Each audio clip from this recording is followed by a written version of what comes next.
Bon,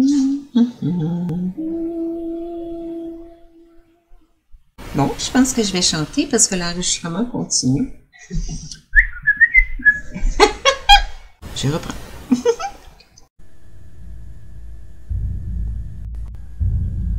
Bonjour et bienvenue à Takelana.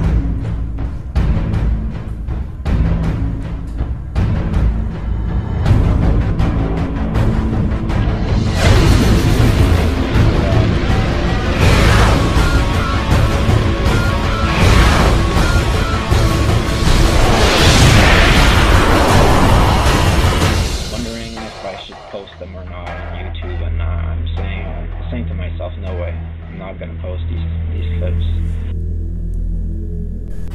Le village de Grande-Bise, situé sur les terres de Rizmia du royaume fantastique de Festiaki. Il s'agit d'un village de gnomes isolé du monde des races et des autres cultures.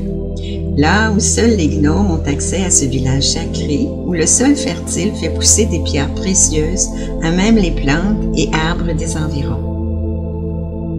Je me rappelle à mon jeune âge d'avoir visité Grande-Bise avec ma mère pour y visiter ma famille d'aubergines et de champignons. Pour nous y rendre, nous devrions employer le chemin de la forêt de Boudrix dans le comté du roi Isidore. Il s'agit d'une forêt magnifique où pousse une sorte de conifère à long poil doux et soyeux d'un vert tendre qui ballotte au vent. L'on y retrouve des champignons mauves et violets du nom de chaume qui goûtent comme la crème pâtissière lorsqu'on les fait chauffer au feu moyen. Toujours dans la forêt de Boudrix se trouvent des lapins géants du nom de griffons sauvages qui possèdent à leur front un panache de cerf aux couleurs de cuivre et à la queue d'écureuil. Parmi les espèces d'oiseaux, l'on peut y voir et entendre des salabrins, des unions et des rôdreaux. Puis, parmi les petits animaux, l'on y retrouve le calastor, le chaudinier, le noupide et la sabacane. N'empêche que dans la forêt de Boudrix se trouve une clairière au trèfle rose, où se retrouve une ancienne porte magique d'origine gnomique du temps des premiers maçons. Cette porte octogonale n'apparaît dans le champ de trèfle que quand l'on y chante la comptine du gnome Jujutam de Grande-Bise. Une fois apparente, cette porte massive comprend 5 sonnettes qu'il faut sonner dans un ordre bien précis si l'on veut que la porte nous mène jusqu'à Grande-Bise. Ce mécanisme de fonctionnement de la porte octogonale suit un principe bien simple en musicologie. En fait, pour que les enfants gnomes reconnaissent plus facilement les encodages des mécanismes, l'on utilise des comptines et des partitions de musique pour faire fonctionner nos appareils. Dans le cas d'une porte octogonale, sa fonction est de cacher une partie d'un territoire magiquement caché, tel que le village de Grande-Bise. Une fois la porte activée, elle ne s'ouvre pas comme une porte normale, mais fera plutôt changer le paysage qui se trouve devant vos yeux. Ainsi, la porte devient la pièce centrale du jardin de quartz dans le centre-ville du village de Grande-Bise. Sur sa superficie, Grande-Bise est de la même taille que la forêt de Boudrix qui l'abrite. Une immense superficie de jardin magnifique où les fleurs poussent des diamants avec des pétales de poussière de rubis. Quand l'on cueille l'une de ces fleurs, les pétales se désintègrent en une douce poussière rouge qui nous entoure durant un temps avec une douce odeur de fraîcheur. Dans nos mains se retrouvent alors de petits diamants que l'on conserve pour marchander avec d'autres ou que l'on utilise en cuisine gnomique pour former une sorte de sucre propre typique au village de Grande-Bise. Bien entendu, les diamants ne sont qu'un exemple, car on y retrouve des fleurs de toutes les pierres précieuses telles que le saphir, le quartz, le topaz et l'émeraude. Parmi les arbres, on y retrouve les marronniers cristallins qui produisent des boules de cristal capables de percevoir l'avenir pendant un temps après qu'elles soient cueillies. Bien que la majorité du gazon soit vert, certaines mèches sont d'un bleu clair éclairant. Au total, Grande Bise comprend 13 familles de gnomes qui y résident en permanence avec un total d'environ 560 résidents au total.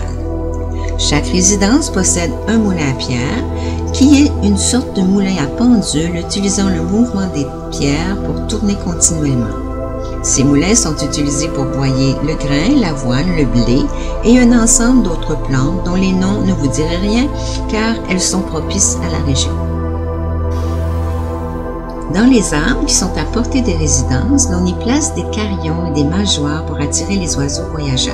Cette coutume est établie depuis longtemps en guise de remerciement aux oiseaux pour agir à titre de messager ou de monture pour les gnomes. Maintenant, le village de Grande Bise se concentre sur 2 artères. Le centre-ville de Grande Bise, qui comprend 7 grands jardins publics, et le cercle des jardiniers de Grande Bise, qui appartient à des horticulteurs privés.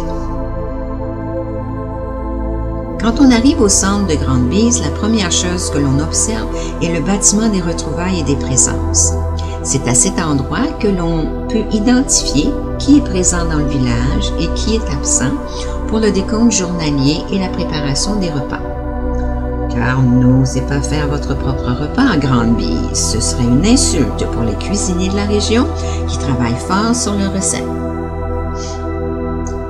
Parmi les autres bâtiments prestigieux se trouve l'édifice de l'adoption où l'on peut faire une demande de résidence. L'office des gnomes célibataires où l'on peut savoir quelles familles ont des enfants disponibles pour le mariage. Le marché central d'échange et de marchandage, puis un ensemble de fleuristes, restaurants et boutiques de tout genre. Le tout sur une route circulaire entourant le jardin du Quartz et donnant sur les 6 jardins magnifiques qui entourent les extrémités du centre-ville. Bien que Grande Bise soit un village chaleureux et accueillant, celui-ci n'est pas fait pour les visiteurs extérieurs. Grande Bise ne comprend ni auberge, hôtel, motel ou autre forme de location d'espace pour y rester temporairement. Pour pouvoir dormir à Grande Bise, il faut trouver une famille par an prête à nous héberger et nous prendre en charge durant notre visite. En ce qui a trait à l'ordre et à la bonne humeur, la tâche de surveiller le centre-ville est celle de Bimram, le magistrat, et sa chouette géante, Béatrice. Et croyez-moi, si vous oubliez de vous enregistrer au bâtiment des retrouvailles et des présences, que Bimram viendra vite faire votre connaissance pour savoir ce que vous faites dans la ville.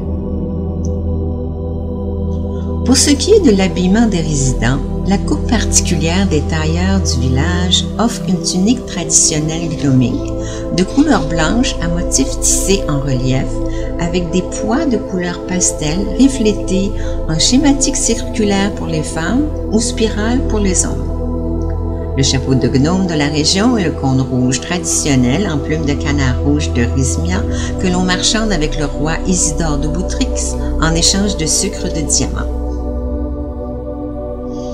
Dans le cas des traditions et coutumes, il est de nature de faire un petit show de joie quand l'on salue quelqu'un pour la première fois dans une conversation.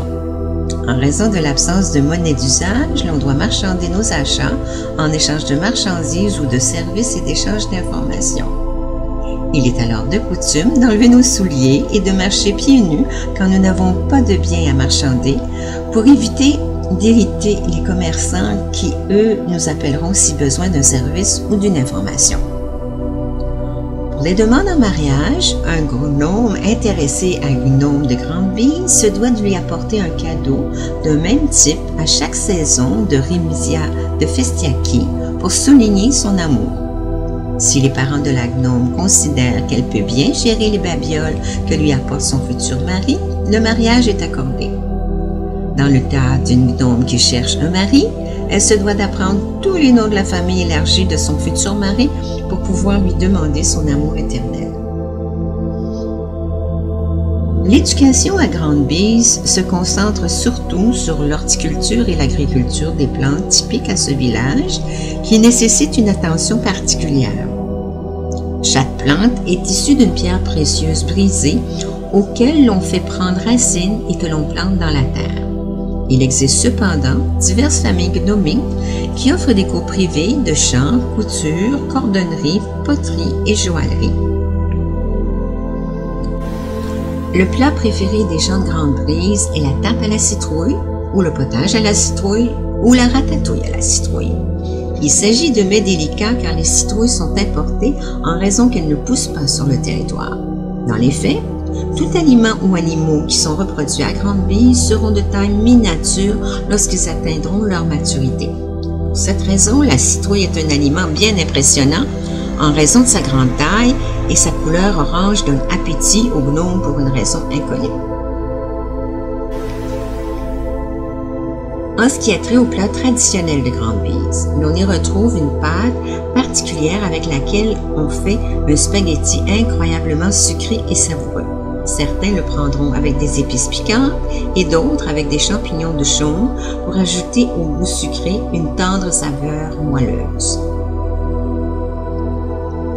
L'instrument de musique unique à Grande-Brise est le carillon d'onyx que l'on place dans les arbres pour attirer les oiseaux. Ce carillon reproduit les sons que l'on lui fait jouer pour reproduire une simple mélodie qu'on invente quand le vent s'en prend à lui. Ainsi, chaque carillon produit sa propre musique inventée par la personne qui le pose sur son arbre ou son balcon. Pour se déplacer de leur résidence jusqu'au centre-ville, les résidents de Grande-Brise utilisent des vélos à 3 roues avec des paniers à l'avant pour transporter épicerie ou enfants. Ces petites embarcations avec un toit repliable à l'arrière pour prévenir contre la pluie sont fabriquées avec un bois de cerisier provenant des terres d'Amalante. Chaque vélo est propulsé par un système de chat hamster qui active son moteur quand les chats sont prêts à prendre une marche. Le jouet préféré des enfants est le yo-yo et ils en font des compétitions actives en grimpant sur une structure du nom de plongeon à yo-yo, puis en y déployant la corde le plus loin possible sans toucher le sol. Pour ce qui est des jeux d'enfants, ceux-ci jouent bien entendu à la statue pour se pratiquer au cas où ils rencontreraient des humains. Chose à savoir, c'est que les gnomes de Grande-Brise sont des gnomes de petite taille. En général, avec la pointe du chapeau traditionnel, un gnome mature atteindra la hauteur maximale d'entre 2 pieds 3 pouces et 3 pieds 6 pouces. Donc, gardez en tête que toutes les habitations et structures sont faites en raison d'une taille maximale de 4 pieds de hauteur. La maison traditionnelle des gnomes de Grande-Brise se nomme le chigné. Il s'agit d'une petite maison sur 3 étages principaux en tourelle, qui donne accès à 6 chambres à coucher en cuvette circulaire à la base de la tourelle. Les murs et fondations de cette maison sont fabriqués dans une argile de couleur rose saumon, puis chaque toiture est d'un cône unique fabriqué en pierres précieuses choisies pour bien identifier la résidence. Les fermiers possèdent des cochons vaches qui produisent un lait gommant que l'on nomme lait gommant et qui fond sur le bout de la langue comme la crème glacée chaude. D'autres font pondre des œufs de poussignons qui ne sont dans les faits que des poules miniatures qui produisent des mini-œufs. Grâce aux produits laitiers spécifiques à Grande-Brise et l'importation de cacao, Grande-Brise connaît d'excellentes recettes de chocolaterie et se spécialise dans les truffes ou les sculptures de chocolat. La forme traditionnelle et appétissante d'une tablette de chocolat faite à Grande-Brise est sous la forme d'une feuille de chêne. Les bonbons durs et colorés, en plus de grandes sucettes en spirale, sont dans les plus goûteuses que l'on pourrait goûter avec des arômes de fruits frais. Encore y a-t-il les pâtisseries à la pâte d'amande et de noisettes, ou les viennoiseries telles les croissants au sucre et les chaussons à la cerise. Le soir, dans le ciel, l'on peut apercevoir 3 lunes au-dessus du village. Chaque étoile scintille d'une couleur qui lui est appropriée en raison des elfes au miroir d'une forêt se trouvant quelque part à Rismia de Festiaki, près du lieu de résidence du roi Orange. En temps de pluie, les nuages deviennent translucides et l'on peut voir Saturne dans le ciel briller de ses anneaux merveilleux. Je vous parlais des 6 autres jardins publics de Grande-Brise. Bien, chacun d'eux mène à un district privé comprenant sa propre administration. En quelque sorte, chacun de ces districts possède leur propre représentant de quartier. Le représentant possède un mandat de 50 ans à veiller sur les besoins de son coin de pays. Puis, il se devra d'être exilé après son mandat pour devenir marchandeur pour les besoins du village. À titre de marchandeur, l'ancien représentant peut mieux identifier les besoins réels de sa communauté lorsqu'il marchande avec les autres espèces. De plus, tous les résidents connaissent bien les marchandeurs en raison de leur travail comme représentants de quartier, ce qui facilite la reconnaissance des voyageurs de marchandises. Je ne sais quoi d'autre vous dire sur Grande Bise pour le moment. Je pourrais vous parler de mes grands-parents d'Aubergine et Champignonne du côté de ma mère Mimia. Ils étaient jardiniers pour le jardin public de Tentrion, l'un des 6 grands jardins publics qui reflètent la grandeur de Grande Bise. Ma grand-mère Champignonne donnait des cours de danse aux enfants du village, pendant que mon grand-père Aubergine faisait germer les pierres précieuses pour les planter dans le sol au matin. Nous avions un golem de pierre dans le jardin comme plusieurs autres familles, sur lequel les enfants plus vieux faisaient bondir leurs ballons de jeu quand ils passaient par la maison pour se rendre à l'école. Notre arbre le plus proche de la maison était un lilas qui portait notre carillon familial de 8 notes répétitives. Le jardinier de mon grand-père comprenait des buissons à petits fruits des champs, des courges et des choux de toutes sortes, en plus d'un jardin fleuri de fleurs minérales propres à Grande Bise. Ainsi, sur ce, je vous souhaite tous une bonne soirée, car sans vos questions, je ne saurais quoi vous dire d'autre sur le village de ma mère pour le moment. Merci à tous de votre écoute et passez une bonne soirée!